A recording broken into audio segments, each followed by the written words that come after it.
बिस्मिल्लाहिर्रहमानिर्रहीम। अस्सलाम वालेकुम व्यूअर्स। माशाल्लाह जी, ये चेक करें जी, बकरी है।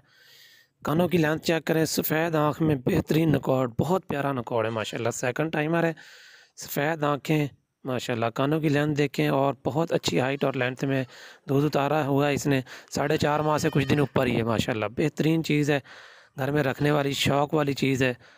प्योर अमृतसरी बीतल है जी। जिस मेरे भाई को पसंद आती है, जिसको अच्छी लगती है, मुझसे रब्ता कर सकता है। हाफिज़ गॉड ट्रेडर्स, हाफिज़ सैफुल इस्लाम लोकेशन है पत्तों की। कार्गो की सहूलत पूरे पाकिस्तान में दी जाती है माशाल्लाह जी। ये जानवर आप ख़ुद चेक करें जी माशाल्लाह, बेहतरीन, बहुत उम्दा, बहुत प्यारी हाइट है जी। लेंथ बहुत प्यारी है, नकौड़ और कानों की लेंथ एक नंबर जानवर है जी माशाल्लाह जी माशाल्लाह। अल्लाह पाक नज़र बद से बचाए, अल्लाह पाक ख़रीदारों के नसीब में करे माशाल्लाह जी।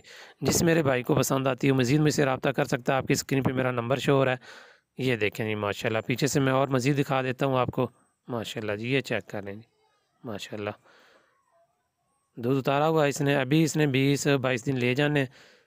मज़ीद मालूमात के लिए आप मुझसे व्हाट्सएप पर रब्ता कर सकते हैं। दुआओं में याद रखें। अल्लाह ताला आपके जानवरों में खैर व बरकत अता करें माशाल्लाह। बहुत प्यारा आउट क्लास जानवर है। अल्लाह हाफ़िज़। दुआओं में याद रखें जी। अल्लाह हाफ़िज़। अल्लाह निगहबान।